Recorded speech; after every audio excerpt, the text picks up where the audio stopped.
Today we're going to talk about what happens at the home visit in the home study process. We're going to talk about that today on All About Adoption. If we haven't met yet, I'm Stephanie A., and I'm the founder and executive director here at Adoption and Beyond. So the scary piece of the home study process is one of the scary pieces is the home visit. What are they going to do? What are they going to look at? Are they going to get their white glove out and hop it on their hand?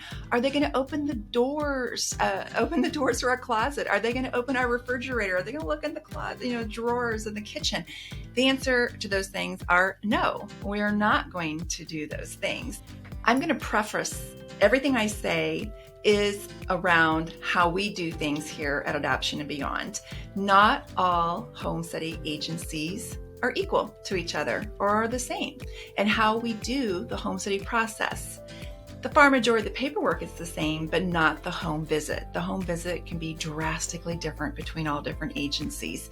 So if you're ever curious about how your agency does it, just feel free to ask them, just so you can bring a clarity and kind of take away some of the nerves that come along with having a stranger social worker come into your home. So for us, we do one home visit, and that is to do individual interviews. We do interviews together. We meet the children that are in the household. We also meet any other household members. If you have a cousin living with you or your parents living with you or whatever, we want to interview everybody who's in the household. And we also take a tour of the home just to make sure you have enough room and a safe place for a child.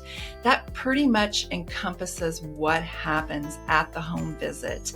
Now, other agencies, they will do multiple home visits, and they will do interviews, multiple interviews. So like I said, it is different, but for the most part, it encompasses interviews and a tour of the home. So I'm going to talk a little bit more specifically about things you can do to help prepare your home for the home visit. First of all, I would recommend cleaning the house. I mean, pretend that you're having family and friends over and you want to clean up the house for guests to arrive. That's the level of clean that we're expecting. So you do want to tidy up and you do want to clean, but it's not a white glove test. We expect, if you have children, we expect the house to be a little cluttered with toys and crayons and whatnot, because the children are usually playing at all times. So we do expect to see those kind of things, but just a general cleanup is always a great idea. You're going to want to have a fire extinguisher, and a good place to have that is in your kitchen. And you can have it anywhere in your kitchen, but go ahead, and if you don't have one in your kitchen, go ahead and get a fire extinguisher into your kitchen. You're going to want to have a working carbon monoxide detector in your home, and you're also going to want to have smoke detectors around your bedrooms. And sometimes it's a requirement to have one in each of the bedrooms. So like I said, it's always a good idea just to ask the home study agency what they're going to be needing or expecting. But for us, having we actually have in our own personal home, we have smoke detectors in every single bedroom, but usually you can get away with just having one or two just around the bedroom area, especially. You'll also want smoke detectors in other parts of the home, but around the bedrooms is vital. You'll want to be sure you have cleaning supplies in a secure location, away from the reach of children. Now, one thing I will point out is that a foster care home study that you're going to do for foster care is going to be dramatically different than one that you're going to be doing for a private adoption, one that's not from foster care. Because with foster care, generally you have children who are usually mobile and older and can easily get into stuff. And so you have to have a home that is secure from the very beginning with the foster care. And usually there are very specific requirements.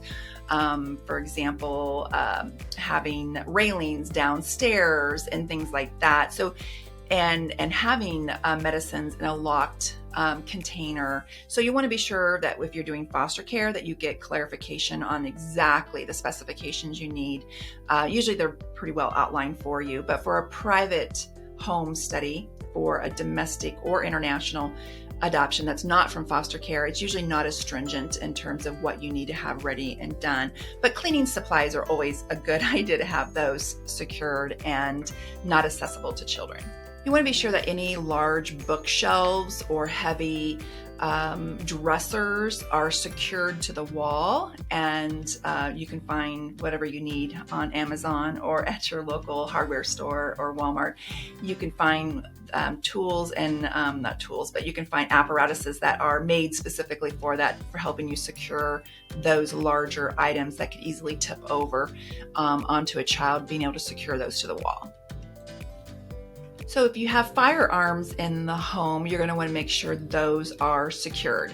So usually a gun safe or locks on the triggers and having ammunition stored separately is usually sufficient. And so if anybody's looking for an excuse to buy a gun cabinet, then you've got it. When we come to the home, you can just say it's part of the home study process. I've got to buy it, honey, so you can have an excuse to go buy a gun cabinet if you're wanting that, or a safe, but you don't necessarily have to have that expense. You can have as I mentioned, gun trigger locks and ammunition stored separately in a locked container as well. Now, bedroom requirements are different between a foster care home study and a private adoption home study. Foster care does have very specific in terms of the gender of this, whether you can have same gender, usually not, in the same room, the age gap that is allowed of the children within the room, and whether you, but for the most part, for private adoption, each child needs to have their own bed. That's going to be something that you're going to want to have at bare minimum. Now, whether that is, bunk beds and a single bed for 3 children in a room, just as long as each child has their own bed. Now, speaking of that, you don't necessarily already have to have the beds. So when we come do the home visit, we don't expect to see a nursery done. We don't expect to see a crib up. We don't expect to see any of those things for our agency, because sometimes that's just really difficult for families to walk past that bedroom. We just simply want you to say, hey, this office over here is going to be the nursery. This guest bedroom over here is going to be the nursery. And then when the time's right, you'll prepare the nursery. But we want to know that the child does have a space when they do come home. If you have a pool, you're going to want to make sure you have that secured in some fashion. So some will require you to do a fence around the pool. Some will have you make sure you have a cover or pool alarms or an alarm on the sliding door that goes out to the pool. You want to be able to show the social worker that you have that secured in some way for a child. If you have a large trampoline, you want to be sure that you have netting around that trampoline as a safety measure. So those are some of the things to prepare for the home visit, and some of the activities that are going to occur during the home visit. Oh, before I forget, pets. I'm asked about pets a lot of times. Pets, as long as they're kid friendly, then that's going to be okay. Sometimes families get kind of concerned is that some of their pets are very friendly and like to jump up and down when you come into the home. So you may find that you maybe need to put them on a leash to kind of keep them from jumping up and down on the social worker. So, and then eventually the dog, usually will get used to that person and calm down, and they'll be fine. Now, some dogs just aren't good with strangers. So you may find that you do need to put your pet away in a crate. And usually those are pets that once they get used to the person or family members, they're perfectly fine with them. So just kind of talk to your social worker about if you're concerned about your pets. But normally pets are perfectly fine in the home study process, so you don't usually have to worry about that at all. So I hope you found this video helpful. So please feel free to hit the subscribe button.